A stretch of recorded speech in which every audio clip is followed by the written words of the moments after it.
नमस्कार, आप देख रहे हैं आज तक। आपके साथ मैं हूं नवजोत रंधावा। सबसे भयानक क्या होता है जब चलते हुए एकाएक पृथ्वी आपको पाताल में खींच ले जाए? सबसे भयानक क्या होता है जब एकाएक आपके सर पर बादल फट जाए? और सबसे खतरनाक क्या होता है जब पहाड़ों से गिरा मलबा तिनके की तरह सब कुछ बहा ले जाए? सबसे भयानक क्या होता है जब धीर गंभीर खड़े पहाड़ों की चट्टानें एकाएक चकनाचूर होकर गिरने लगे और आपकी जिंदगी ले ले? ऐसा ही भयानक मंजर किन्नौर में सामने आया। एकाएक किन्नौर में चट्टानें खिसकने लगी, पहाड़ दरकने लगे, पत्थर चकनाचूर होकर नीचे गिरने लगे और इस भयानक हादसे की चपेट में यात्रियों की बस आ गई। अब तक 10 लोगों की मौत हो चुकी है, 7 लोगों को निकाला जा चुका है, मगर बहुत सारे लोग अभी भी मलबे में दबे हुए हैं। हालात भयानक हैं।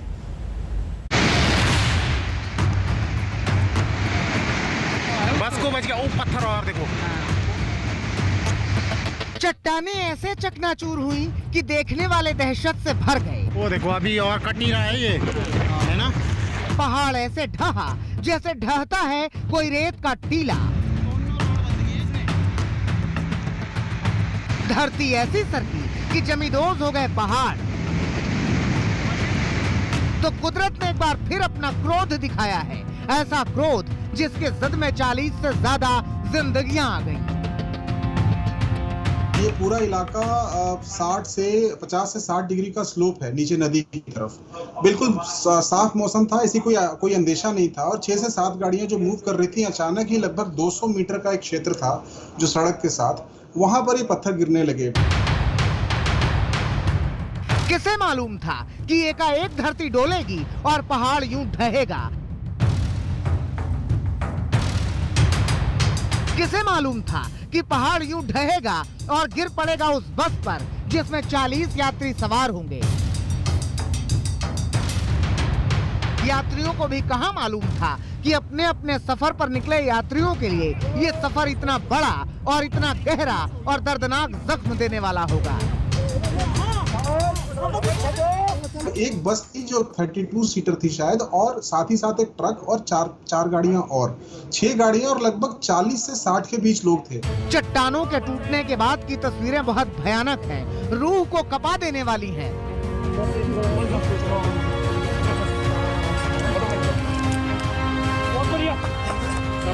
किन्नौर कुदरत के कहर का दूसरा नाम बनता जा रहा है। 11 अगस्त की दोपहर से ठीक पहले करीब 11:56 पर पहाड़ दरका और हाहाकार मच गया। वो देखो, पत्थर, मिट्टी और मलबा अंधाधुंध ऐसे गिरा कि उसने कई जिंदगियों को अपनी चपेट में ले लिया। यात्रियों से भरी बस मलबे में दब गई, साथ ही 2 कारों पर भी कुदरत की भयानक मार पड़ी। यहाँ से जो किन्नौर के तरफ जो साइड में जो नुकसान हुआ है, यहाँ से विजिबल नहीं है और उधर से इस साइड में विजिबल नहीं है। ये स्ट्रेच कम से कम 80 मीटर के लगभग है और rescue team, CRF, NDRF, ITBP सारे यहाँ पहुँच चुके हैं। हिमाचल रोडवेज की ये बस किन्नौर के मूरंग से हरिद्वार जा रही थी। इससे पहले कि वो यहाँ से गुजरती, पहाड़ का एक बड़ा हिस्सा भरभरा कर गिरा। मूरंग से हरिद्वार जाती है, उसमें बैठा और वो ज्यूरी नहीं पहुँचा और यहीं पे अभी 2 किलोमीटर के पास हादसा हुआ है। कोई कुछ पता नहीं लग रहा है। तस्वीरें भयावह हैं और इसका अंजाम उससे भी ज्यादा खौफनाक। हम ऐसी अपेक्षा कर रहे हैं कि अगर वो बस मिल जाती है, बिकॉज बस का ट्रेस फिजिकली नहीं मिल पाया है, ऐसा अंदेशा जताया जा रहा है कि शायद वो बस नीचे गिर गई है खाई में। ये बस यात्रियों से पूरी तरह भरी हुई थी। शुरुआती जानकारी के मुताबिक 40 लोगों के मलबे में दबे होने की आशंका है। यहाँ की तस्वीरें बता भी रही हैं कि कितनी भारी तबाही मची है। हादसे की खबर मिलते ही बचाव दल को मौके के लिए रवाना किया गया। NDRF की टीम भी मदद के लिए निकली। दरअसल सरकार ने NDRF और SDRF को पहले ही अलर्ट पर रखा था। जानकारी के मुताबिक 200 से ज्यादा जवान राहत बचाव के काम में लगे हुए हैं। जो बेस्ट पॉसिबल जो है रेस्क्यू ऑपरेशन के लिए वहां पर किया जा सकता है वो किया जाए। पुलिस के अधिकारियों को, स्थानीय प्रशासन को ये आदेश दे दिए गए हैं ताकि वो तुरंत जो है वो कार्रवाई। NDRF की टीम को भी अलर्ट पे रख दिया गया है। ये नेशनल हाईवे नंबर 5 है और ये इलाका चील जंगल के तौर पर जाना जाता है। इस भूस्खलन से रास्ता बंद हो गया है। स्थानीय स्तर पर शुरू किए गए बचाव में बस के ड्राइवर समेत 2 लोगों को बाहर निकाल दिया गया, लेकिन कई लोग अब भी दबे बताए गए हैं। किन्नौर और सिरमौर दोनों ही इलाकों में पहाड़ों के दरकने की घटनाएं लगातार सामने आ रही हैं। हालांकि किन्नौर के इलाके में पहाड़ जब दरकते हैं तब मिट्टी और मलबा नहीं, बड़ी बड़ी चट्टानें गिरती हैं। यही वजह है कि पहाड़ के खिसकने से यहाँ जबरदस्त कहर बरपता है। बस अब सब प्रार्थना कर रहे हैं कि मलबे में दबे यात्रियों को सुरक्षित निकाल लिया जाए, किसी भी तरह की जनहानि न हो। चंडीगढ़ में सत्येंद्र चौहान के साथ आज तक ब्यूरो। कुदरत का कहर भले ही किन्नौर में बरपा हो, मगर कुदरत के इस कोहराम पर दिल्ली कांप गई है। प्रधानमंत्री नरेंद्र मोदी ने हिमाचल के मुख्यमंत्री से फोन पर बात की। बीजेपी के अध्यक्ष ने संवेदना जताई, लेकिन इन सब के बीच चिंता इस बात की है कि पहाड़ों पर जिंदगी बहुत मुश्किल हो गई है। मालूम नहीं कि कब कौन सा पहाड़ रेत की तरह भरभरा कर जमीन पर आ गिरे। मालूम नहीं कि कब कौन सा रास्ता यात्रियों के लिए आखिरी रास्ता साबित हो जाए।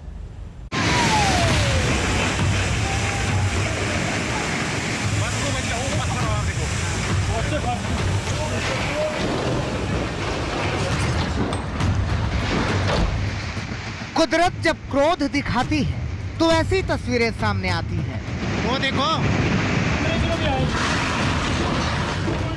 कुदरत जब कष्ट देने पर आती है तो ऐसी तस्वीरें सामने आती हैं।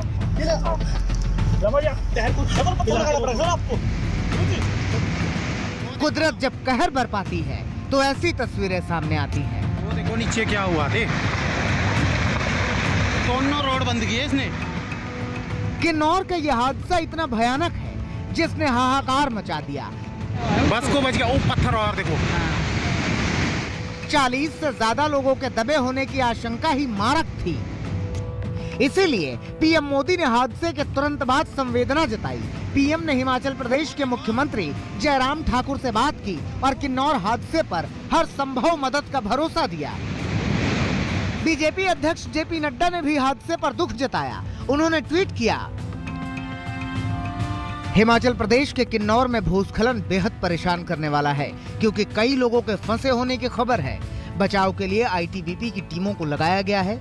मैं पार्टी कार्यकर्ताओं से अनुरोध करता हूं कि प्रभावित क्षेत्रों में हर संभव मदद करें। प्रार्थना है कि सब कुशल रहें। किन्नौर के विधायक ने भी इस हादसे पर दुख जताया। ये जो मेरे चुनाव क्षेत्र किन्नौर में निगुलसारी नामक स्थान है, उससे कोई 2-2.5 किलोमीटर पीछे को टुवर्ड्स रामपुर, वहाँ पर जो है लैंडस्लाइड के कारण एक बस दबी हुई है अभी, और कुछ छोटी गाड़ियों का अंदेशा है। एक ट्रक की भी बात हो रही है। तो इसमें से जो बस वाला जो ड्राइवर है वो तो वहाँ से निकल पाया है किसी तरह से, और बाकी अंदर कितने लोग हैं ड्राइवर एक्जैक्टली नहीं बता पा रहा है, क्योंकि ये शॉक में है, कभी 25 कभी 30 कहता है। तो अभी तक जो है रेस्क्यू करना संभव नहीं है। वो देखो अभी और कट नहीं रहा है ये, है ना। हिमाचल के किन्नौर में इससे पहले भी भयंकर कुदरती कहर टूटा था। 25 जुलाई 2021 को किन्नौर के बटसेरी में सांगला छितकुल सड़क पर पहाड़ से दरकी चट्टानों ने लोहे के पुल को ध्वस्त कर दिया था। यही नहीं, एक टेम्पो ट्रेवलर में सवार 9 पर्यटकों की मौत हो गई थी। हादसा इतना भयानक था कि वाहन को चट्टानों ने हवा में ही उड़ा दिया था, और फिर वो 600 मीटर नीचे बास्पा नदी के किनारे दूसरी सड़क पर जा गिरा था।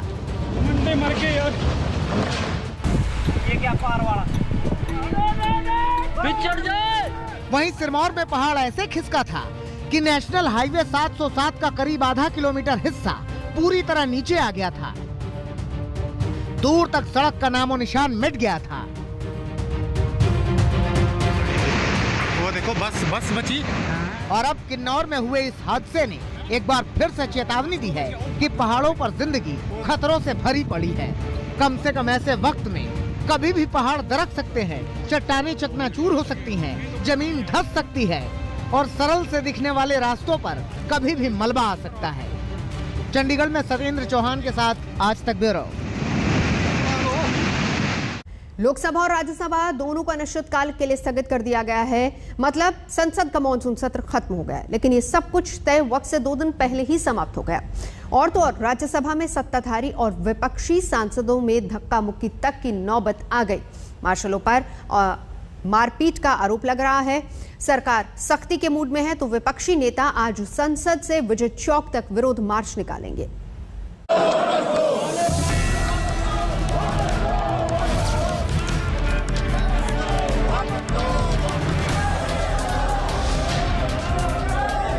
लोकतंत्र की सर्वोच्च संस्था कहिए, इसे लोकतंत्र का मंदिर पुकारिए या संसद का उच्च सदन, ये सब शर्मसार हुआ बुधवार को। एक दिन पहले राज्यसभा में विपक्षी नेता ने सभापति के आसन के सामने रूल बुक उड़ाया तो बुधवार को देर शाम जमकर धक्का मुक्की हुई।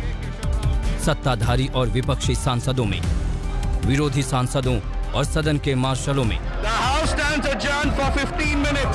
सुनकर भरोसा नहीं होता है, लेकिन संसदीय मर्यादा और संस्कारों के साथ जी भरकर खिलवाड़ हुआ है। सांसदों के आरोप भी बेहद खतरनाक। सरकार के मंत्रियों का आरोप है कि विपक्षी नेताओं ने लेडी मार्शल का गला तक घोंटने की कोशिश की। इतना ही नहीं, उनके साथ भी विपक्ष के सांसदों ने धक्का मुक्की की। जिस प्रकार से पैनल चेयरमैन के ऊपर हमला करने की कोशिश की गई, जिस प्रकार से सब टेबल स्टाफ के ऊपर, सेक्रेटरी जनरल के ऊपर हमला करने की कोशिश की, और सबसे निंदनीय घटना हुई कि एक lady marshal, lady security staff का गला घोटने की जो कोशिश की गई, उससे मैं समझता हूं इस पूरे सदन की भी गरिमा गिरी है।